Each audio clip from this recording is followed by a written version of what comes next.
thank you so much for joining us this morning. I really appreciate your time. I'm glad to be here. Yeah, I feel like the car could drive itself to Roanoke because I've been through Roanoke so many times on the campaign. Of course, my mother was born here and spent part of her childhood here, so Roanoke's been a part of the Reid family lore for a long time, and I'm honored to be able to come back and see so many people in the context of saving Virginia and being a candidate. And everybody has, even the people who are Democrats have been really nice to me here, and I'm appreciative of that. Well, we're very, very grateful that you took the time to come speak with us today. I want to kind of jump right into it. Okay. Your career really has not been centered around politics and public office, really. Talk to me a little bit about your personal background and what led you to run for Lieutenant Governor. Yeah, I think it's the perfect combination because I've been a business person. You know, I was a partner at a major government relations firm. They sent me overseas. I spent time in some really difficult situations doing business deals and working through civil wars, and I saw some things that were eye-opening. I was the communications director at the United States Chamber of Commerce, the largest business federation in the world, in Washington, dealing with issues that were going through the Congress. Plus, I was communications director in the U.S. Senate, and but then television and radio were also a part of my career for almost 20 years of my professional life. I have not been in the House of Delegates. I have not been in the state Senate. I think most Virginians actually are excited about having someone who has not had to kiss someone's ring, kiss someone's butt, or suck up to big donors. Someone who will go to the Capitol with a fresh set of eyes and an open mind, and quite frankly, an open heart, willing to try to find common ground with people who aren't necessarily going to agree on everything, but try to actually solve these problems. One of the things I've observed as a political commentator is that a lot of the politicians and the consultants go to Richmond and they want the problem to continue for another 2 years. Why? So they can raise money and so they can use it as a political wedge for the next issue. I think Virginians are tired of that, and that's why I quit the radio station and said if I'm going to offer so many critiques of everybody else, maybe I should step up and try to bring a lifetime of experience to help people in Richmond. That's what I'm hoping to do.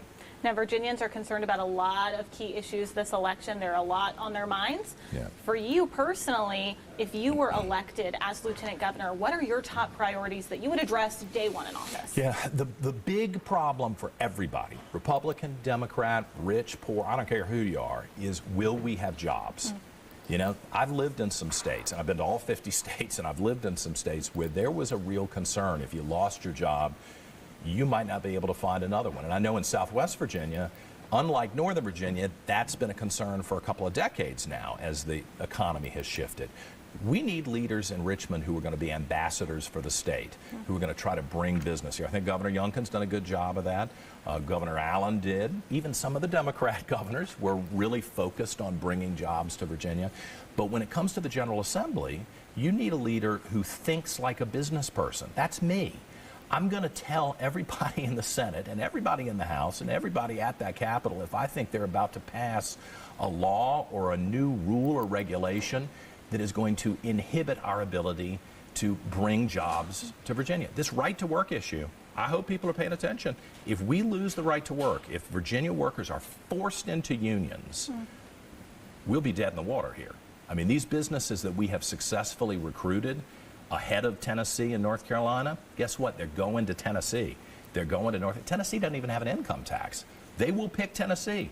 So, you know, people don't understand. This is a real competition between the states, and Virginia needs people who are thoughtful, business-centric, you know, hopefully caring about workers, too. Not all about the money, but caring about the people to make this work, and I think I can help achieve that. Education is a big issue. I think we have really gotten way off track. We're focused on CRT and DEI and a lot of distracting social issues instead of the fundamentals of can your kid read? Can your kid write? Can your kid do basic math? Are we educating someone so when they hit 17 or 18 years old and hopefully graduate from high school, whether they go to college or not, they're prepared to be responsible citizens and take on those responsibilities and be happy about the society they're in. We're poisoning the minds of an entire generation of people, making them hate Virginia, making them hate America. I don't think that's responsible. Listen, I'm a different type of candidate. I've been through the ringer. Some people have not been very nice to me.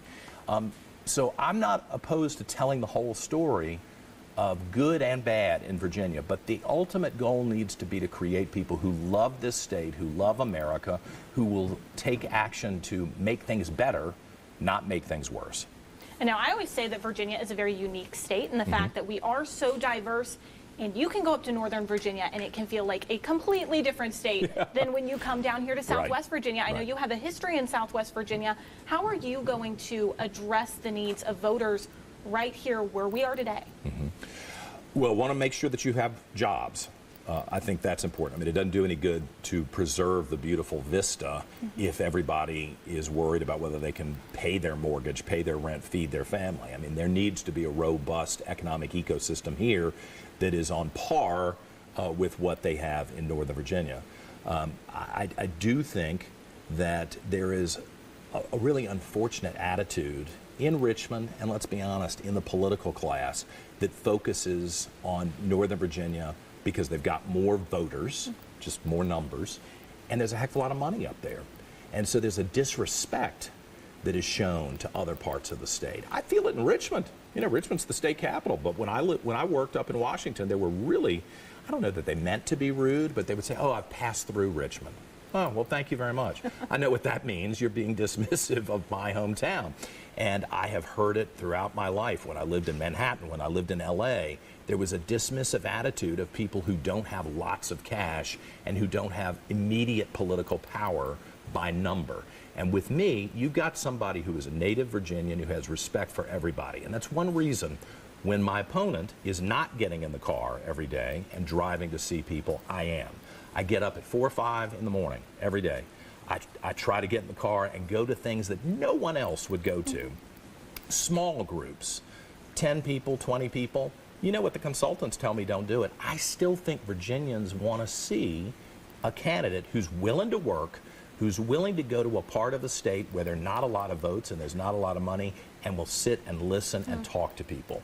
I hope that still counts. I think it does, and I think if you study my opponent's attitude and what she has and has not done during the campaign, I want to be polite about it, and then you look at what I have done every day since January 27th, I hope that I will have earned people's confidence in their vote.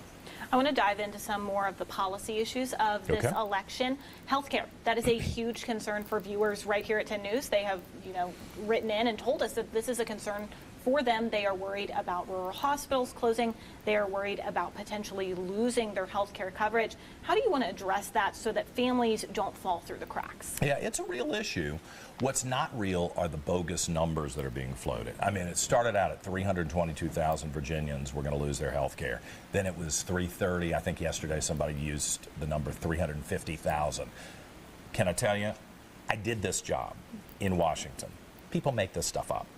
They look at anyone who ever touched an aspirin and they go, oh, let's put that in so that we blow the number up. What the president has done and what the members of the Congress have done, and I've talked to Jen Kiggins and Morgan and Ben Klein, and, my Congressman Rob Whitman. I mean, I called them and said, what do we do about this? They are all very aware of how important these rural hospitals are. They're aware of the needs of people who are dependent on Medicaid and Medicare. I don't think if you are actually eligible for those services that you're going to see those go away. The president is attempting to make sure that the system doesn't collapse on itself by getting rid of the fraud and the waste and the abuse. The people that somehow have wound up on the public dole who didn't have a right to be on the public dole in the first place. I'm a nice person. I like to treat everybody with respect. But I have to tell you, if we are spending millions and millions of dollars on care for illegal immigrants, people that we did not agree to this covenant, that's a mistake, and the citizens of the country are going to pay the cost of that. So I think, as uncomfortable as it is, we're doing the right thing by saying, if you're here illegally, you're not going to get the same benefits that you used to, and we're going to ferret that out. And for the hospitals, that's a big deal. It's not lost on me. If you live 2 hours away, 3 hours away from Richmond, and that's the closest thing you can get to, or maybe the hospital here in Roanoke is the closest thing you can get to, and it's still a 90-minute drive, and someone has either been run over by a tractor or they've had a heart attack, that is terrifying. I think everyone recognizes that we've got to make the commitment to try to keep these rural hospitals fully functional. I don't think there's any debate about that. There are people who are exploiting it for political reasons. That's happening. But I think everybody is in agreement that these things, these institutions that are so important to the people, need to be kept afloat. And I think there's a way to navigate that. I won't have direct purview over it as a lieutenant governor on a state level, but you can count on my influence, for what it's worth, trying to make sure that everybody's in the safety zone. And while we're talking about healthcare, abortion and reproductive rights, that's another big concern for our viewers. We've had a lot of people talk to us about that recently, too. Where do you stand on that issue? I know there's a lot coming through the General Assembly about this, or expected to next session. How would you navigate that? Yeah. Well, let me be totally honest with you. I'm in the minority in Virginia. I'm pro-life. I'm in the minority. I know I'm in the minority. Okay. I'm never going to lie to try to get a vote. And I feel like I owe it to everyone to be honest about how I perceive this issue. It's been an evolution over my lifetime. I'm 54 years old now, and I've had a lot of experiences with a lot of different people who've gone through really tough situations. The problem we have here is that the Democrats are pushing an abortion amendment. And the amendment is the most extreme law in the world. Does everybody understand? This is crazy, what we're about to do in Virginia if this thing passes. You will have day of birth abortions without any question. Right now it's 3 doctors have to sign off, and there has to be some real reason. I mean, we're not just going to tear up a child who's about to be born. The amendment would allow this without any questions. One doctor, the abortionist, doing it. I think, as I've traveled around the state, I've talked to a lot of young women who do not agree with me, and I respect where they're coming from, who are 100% pro-choice. And when I talk about the day of birth abortion element, they wince and say, yeah, maybe that's a little too far. Well, it is a little too far. And so what I would like to do is go to the Capitol and bring some compassion and thought to this, that we don't allow the extremes to take over here. The other thing with this abortion amendment, which I think everybody needs to be aware of, is as it's written now, as it would go on the ballot now, it takes away parental consent. So I think even Democrat moms and dads would say this is such a big decision. It's such an important thing that will probably echo throughout this young woman's life going forward, that an underage minor who's about to make that decision must have parental involvement in the decision. And I would hate to see that taken away in the Constitution. And I think it exposes that the Democrats are not in the mainstream on this issue, and it's really shocking to me.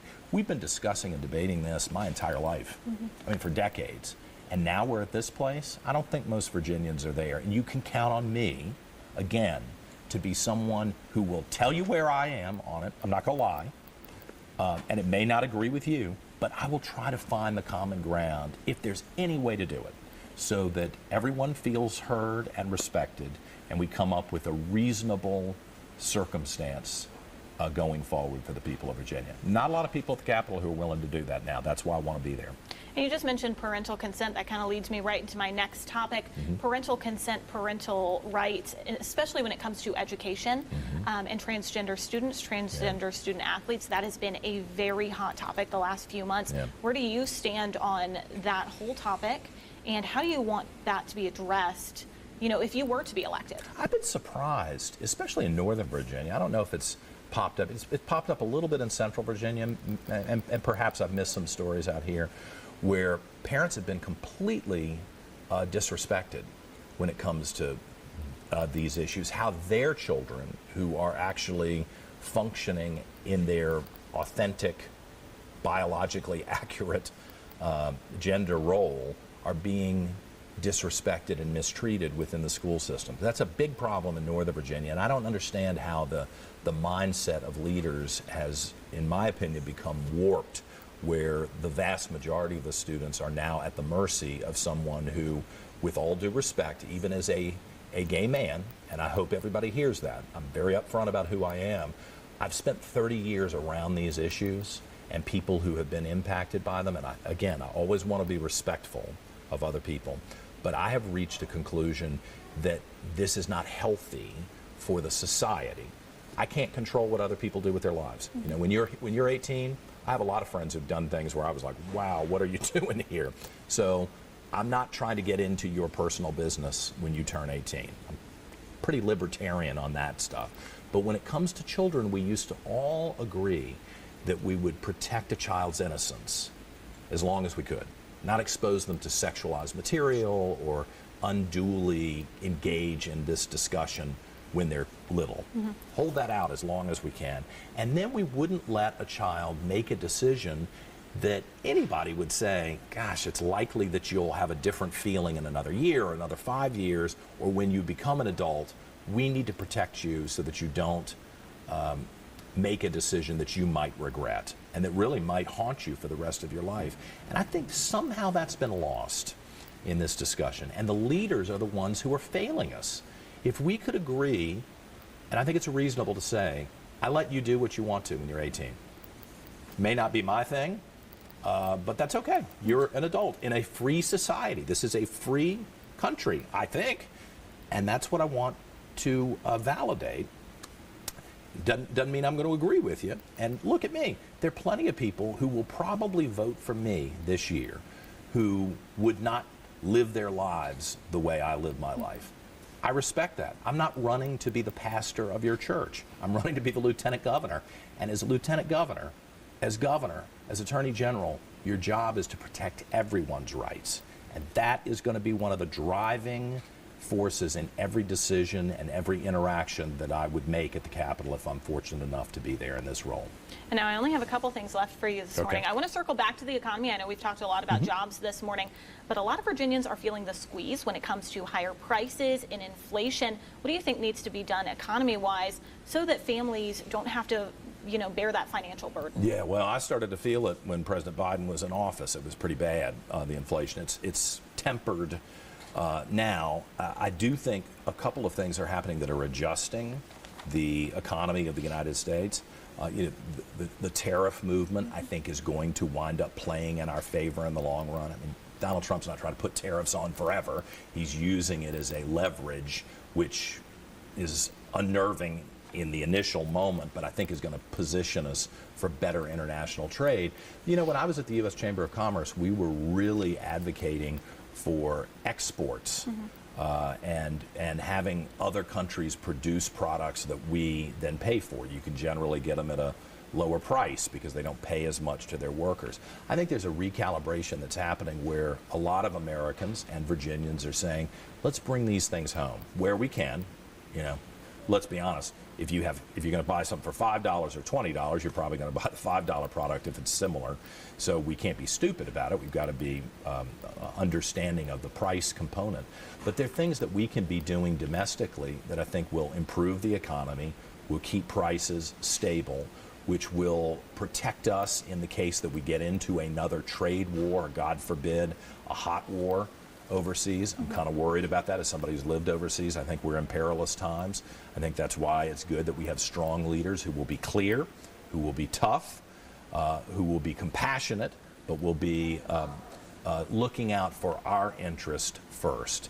And when it comes to lowering certain prices where the state has negotiating leverage, I think that will be where someone like me as lieutenant governor influencing legislation and some of the agencies where the governor will allow me to, whoever that may be, I think that will be something that can help the average person with those costs. Now, as we start to wind down, I want to talk a little bit about polls. You've trailed in polls throughout this race. However, that gap has closed in recent weeks. How do you plan to keep up and keep building momentum and entice voters as we round this final corner? Yeah. Because Election Day is just around the corner. Yeah, people are paying attention now. And the last poll I had me 3 points ahead of Ghazala Hashmi, which was thrilling. And again, I think that shows that people are they're noticing that one of us is working really hard every single day, and somebody else is sitting at home in Chesterfield County, not traveling, not doing media interviews, not engaging in a debate. There's 6 people running for statewide office. Ghazala Hashmi is the only person who refuses a debate. I've said from day one I would do 10 debates. I mean, it's a big number, but I was willing to do it all across the state so that people could hear me, they could hear her, we could ask each other questions, reporters could ask us questions, they could be submitted from the public. I'm fine with that. I can answer all those questions, and I can hold my own, and I know why I'm running, and I think people will hear my heart if I get a chance to talk to them. Ghazala Hashmi has been totally AWOL, totally. And even the press conferences that she's having are hidden behind a secret RSVP. I mean, I was a TV reporter for 10 years. I'm not sure I ever saw that, where you had to RSVP to even find out where it was, and then they handpick who comes. That seems wrong to me. I don't think Virginians like that. I don't think they like somebody who's going to try to buy a seat without estate money. I don't think they like someone who doesn't put in the work every day to meet Virginia voters during the election season. Hey, if you're not willing to do that work now, am I supposed to believe you'll do it once you win? I don't think so. And I think when they look at the issues, they're going to find that John Reid is the person who is reasonable, who's responsible, who has a mind and a heart to try to be fair to everybody. I'm not saying you're going to agree with me on everything. My mother doesn't agree with me on everything. It's okay. But you've got to have somebody who's willing to sit down with folks who don't share the same belief system and come up with common ground. I've lived my life that way. Imagine what my life has been like as a Republican, as a gay Republican. I've had to navigate people who don't like me in both parties. And here I am at this moment, able to help Virginia navigate the next decade. And I really hope people will give me that opportunity. I hope I've earned their confidence. And as we head towards November 4th, I hope I will have earned their vote. And springboarding off of that, Yeah. this is the last thing I want to talk to you about this morning. If elected, you would make history as the first openly gay man elected to this role. What does that milestone mean for you? I know our voters really like, or our viewers and voters like to know our candidates on a personal level, and this is a really personal thing. It is very personal, and I didn't lead with it. You know, I mean, I worked in the Senate. I've been around public policy my whole life. I hope that if someone examines my record, they'll say, okay, he's not just running for that reason. He's a serious person, and this is a part of who he is. But I'm also never going to lie to someone. And I had consultants who said, oh my God, don't ever bring that up. Never tell anyone. And I thought, well, it's not a secret, and it's not the kind of thing that I should be disingenuous with people about. I am who I am. I'm a Christian. I guess you could debate how good a Christian I am. I mean, I've had some people tell me right to my face that I'm going to burn in hell for eternity, and I have tried to respond in a Christian way and say, well, thank you for sharing. I hope you'll pray for me. I hope you'll pray for me, because I need that, and I think most people do. So I just hope that as people examine me as a man, that they will hear that I'm going to be completely upfront about who I am and what I believe. I hope that counts. I'm not a normal politician. I'm not trying to deceive you or just say this to try to win votes. In fact, some people say you're too upfront because it's not what people are used to. Exactly. I don't want to be what people are used to. That's why I'm in this. That's why I quit my job to do this, because I don't want to be like everybody else. I hope that counts. Well, I want to thank you so much for joining us this morning. Is there anything else you want to add that I did not touch on as we kind of near this final month before the election? Yeah. I love Virginia. I love being a Virginian. I always come home, even though I've lived around the world. I've been to 113 countries and all 50 states. I'm excited about the future for Virginia. And you let me know if Ghazala Hashmi wants to have a debate right here in Roanoke. And I will drive right back that very day and do it, because I think the people of Virginia deserve to hear from both of us. Well, thank you so much for joining us. Thank you. I appreciate it.